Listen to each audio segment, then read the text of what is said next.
Assalamualaikum warahmatullahi wabarakatuh. Perkenalkan nama saya Fikari Payudi. Saya dari kelas TI 23A dengan NIM 234162620124. Baik, di sini saya akan mereview materi tentang pertimbangan desain dan ekonomi pada proses pemesinan.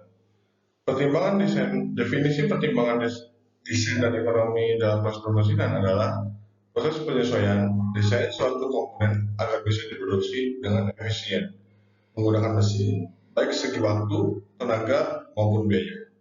Dalam hal ini, desain perlu memikirkan bentuk, ukuran, material, dan tingkat ketelitian atau toleransi yang tidak menyulitkan proses pemesinan. Tujuannya adalah menghasilkan produk yang fungsional dan berkualitas, namun tetap ekonomis pada proses pembuatannya. Tahap proses yaitu yang pertama marginability atau kemampuan proses, yang kedua toleransi, yang ketiga surface finish atau kawasan permukaan, yang keempat ductile atau ulet.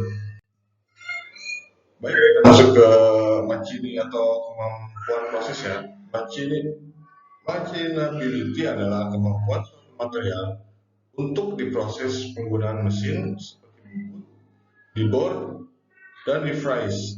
Material ini dengan machinability yang baik biasanya mudah dipotong, menghasilkan permukaan yang halus, mempercepat waktu pengerjaan, dan tidak cepat membuat alat potong aus. Contohnya, aluminium lebih mudah dikerjakan dibandingkan percetakan karat. Kemudian masuk ke toleransi ya. Toleransi adalah batas penyimpangan ukuran yang masih dapat diterima pada sebuah produk dalam manufaktur. Tidak semua ukuran bisa dibuat presisi seperti yang dirancang.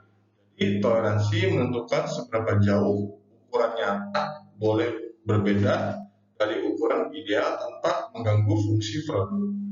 Semakin ketat toleransi, semakin sulit dan mahal proses pembuatannya. Kemudian kita masuk ke surface finish atau kehalusan permukaan. Surface finish mengacu pada seberapa halus atau kasar permukaan benda kerja setelah diproses. Kehalusan permukaan ini penting untuk estetika, fungsi mekanis, dan gesekan antara komponen. Permukaan yang terlalu halus dan permukaan yang terlalu kasar bisa menyebabkan aus lebih cepat atau kebocoran, sementara permukaan yang terlalu halus bisa membutuhkan biaya dan waktu lebih besar untuk mencapainya. Kemudian kita ke ductile ya, atau ductile. Ductile ini menggambarkan kemampuan material untuk mengalami deformasi atau perubahan bentuk tanpa patah.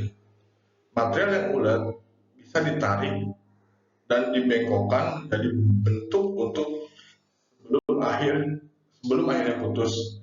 Contohnya tembaga dan aluminium bersifat ulet sehingga cocok untuk kawat atau pipa. Kemudian ke hardness atau kekerasan. Hardness adalah kemampuan suatu material yang menahan goresan, penetrasi, dan deformasi. Material yang keras tidak mudah tergores atau tertekan, contohnya baja, keramik. Kekerasan sering diukur dengan metode seperti Rockwell, Brinell, atau Vickers. Kemudian masuk ke strike ya. Strike adalah kemampuan suatu material untuk menahan beban tanpa rusak atau patah. Berbeda dengan hardness yang fokus pada ketahanan terhadap goresan, strike lebih berkaitan dengan ketahanan terhadap gaya tekan, tarik, atau geser. Contoh, baja karbon tinggi memiliki strike yang tinggi, sehingga cocok untuk komponen struktural. Kemudian kita masuk ke jenis-jenis cairan pendinginan untuk proses pemesinan. Yang pertama itu ada strike oils atau minyak murni, yang kedua itu minyak sintetik ya atau synthetic fluids, yang ketiga ada solid oil, yang keempat ada cairan semi sintetik. Oke, kita masuk dulu ke strike oils atau minyak murni. Minyak murni yang tidak dapat diemulsikan dan digunakan pada proses pemesinan dalam bentuk sudah diencerkan. Minyak ini terdiri dari bahan minyak mineral, dasar atau minyak bumi. Selain itu, bisa juga ditambahkan aditif bertekanan tinggi seperti kloroin, sulfur, atau fosforus.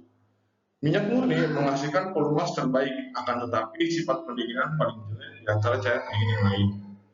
Minyak sintetik, synthetic fluids, tidak mengandung minyak bumi atau minyak mineral sebagai gantinya, dibuat dari campuran organik dan inorganik, alkalin bersama-sama dengan bahan penambah adiktif untuk penangkal korosi. Minyak ini biasanya digunakan dalam bentuk sudah diencerkan. Minyak sintetik ini menghasilkan unjuk kerja pendinginan terbaik di antara semua cairan pendingin.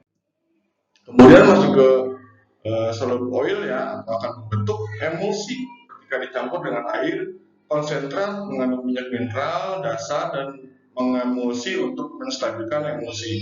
Minyak ini digunakan untuk dalam bentuk sudah diencerkan dan menghantar panasnya bagus. Minyak ini digunakan luas oleh industri pemesinan dan harganya lebih murah di antara cairan pendingin yang lain. Yang keempat, cairan semi-sintetik, yaitu kombinasi antara minyak sintetik dengan solid oil dan memiliki karakteristik kedua minyak pembentukannya. Harga dan unjuk kerja pengantarnya panasnya terletak antara dua buah cairan pembentuk tersebut. Kemudian, cara mengaplikasikan cairan pendingin dan pada proses pemesinan.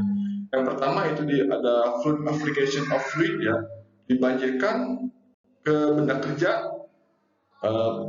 Pada pemberian cairan pendinginan ini, seluruh benda kerja di sekitar proses pemotongan dibanjiri dengan cairan pendingin melalui saluran cairan pendinginan yang lebih dari satu. Kemudian ada jet application atau of fluid yang disemprotkan ya.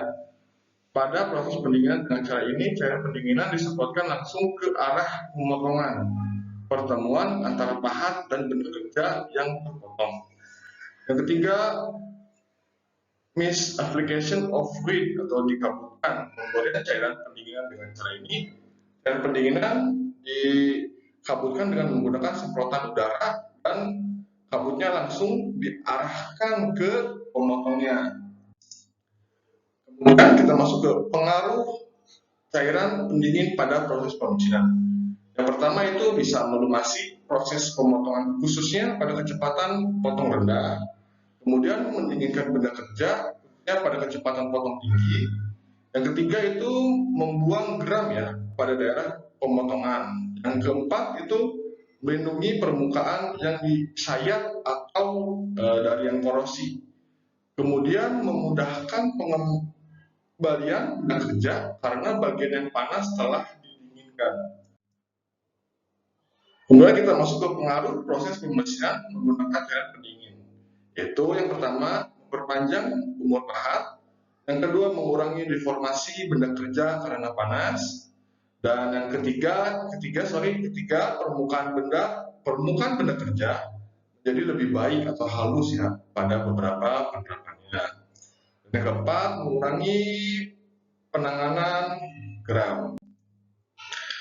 Sekian review materi dari saya, kurang lebihnya mohon maaf. Assalamualaikum warahmatullahi wabarakatuh.